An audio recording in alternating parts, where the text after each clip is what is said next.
"Can you open this?" a sick girl asked a female cop. What she found broke her. The little girl's voice was barely louder than the rain tapping the café window. "Can you open this?" she asked, pushing a small, neatly wrapped box across the table.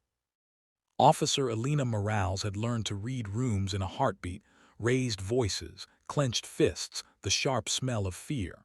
This room felt different. It felt quiet in a way that asked you to lean closer. The girl sat straight despite the oversized pink sweater swallowing her thin arms. A knitted hat covered most of her hair. Her eyes were bright, curious, and far older than they should have been. Alina smiled, the kind of smile she used to calm strangers on their worst days. "Of course," she said, resting her gloved hands on the table. "But are you sure? Some presents are better saved." The girl nodded. "I want you to."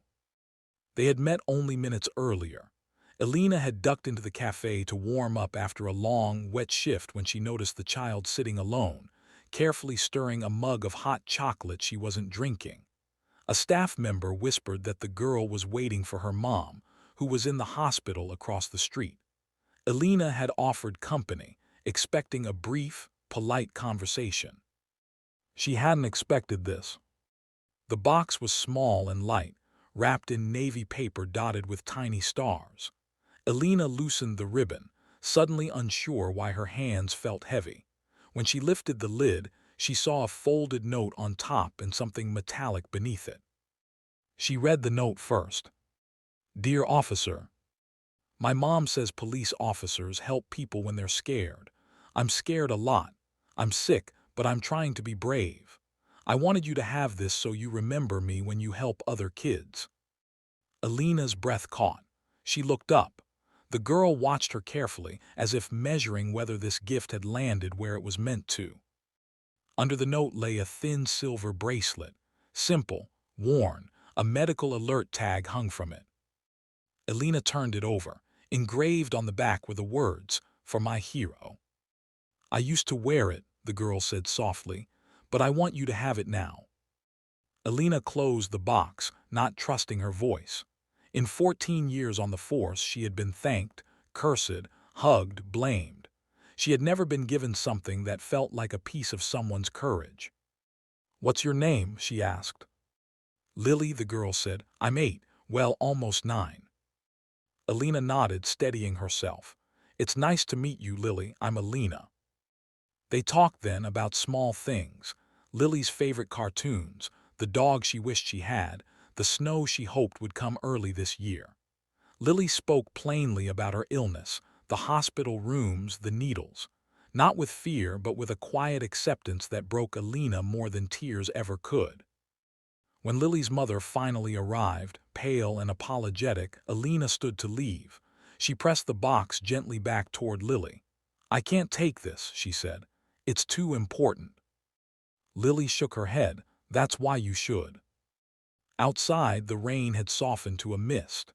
Alina clipped the bracelet to her uniform pocket instead, promising herself she'd return it someday, after Lily was better, after life proved kinder. Weeks passed, calls stacked on calls. Winter crept in.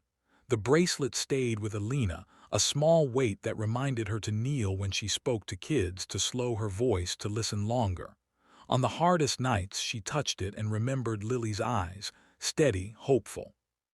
Then one afternoon, Alina was dispatched to the hospital for a routine assistance call. As she walked past the pediatric wing, something tugged at her. She turned. A bulletin board near the nurses' station held drawings, photos, and handwritten notes. In the center was a picture of a girl in a pink sweater and knitted hat, smiling crookedly. "Lily, our brave star." Below it, a date. Alina felt the floor tilt. A nurse noticed her pause. "She passed last week," the nurse said gently. "Her mom wanted everyone to remember how bright she was." Alina stood there longer than she should have, the noise of the hospital fatting. The bracelet felt heavier than ever. That night she did something she had never done before. She went home and wrote Lily a letter. She wrote about the people Lily had already helped, the frightened boy who calmed when Alina knelt to his level, the tired mother who cried in relief when Alina stayed a few minutes longer. She wrote that Lily had been right. Heroes sometimes just show up and listen. The next day, Alina returned to the cafe. She sat at the same table and placed the bracelet inside a small glass frame she had brought. She asked the owner to keep it there, with a copy of Lily's note, for anyone who needed a reminder. "This belonged to a brave girl," the card read. "If you're scared today, you're not alone." Months later, people would stop Alina on the street. "Are you the officer from the cafe?" they ask. They told her how they'd read the note on a hard day, how it made them kinder to the next person they met. Alina never stopped carrying Lily with her, not as a memory that hurt, but as a promise that healed. Because sometimes the smallest question, "Can you open this?" opens something far bigger. And in answering with kindness, we find the courage to be human together.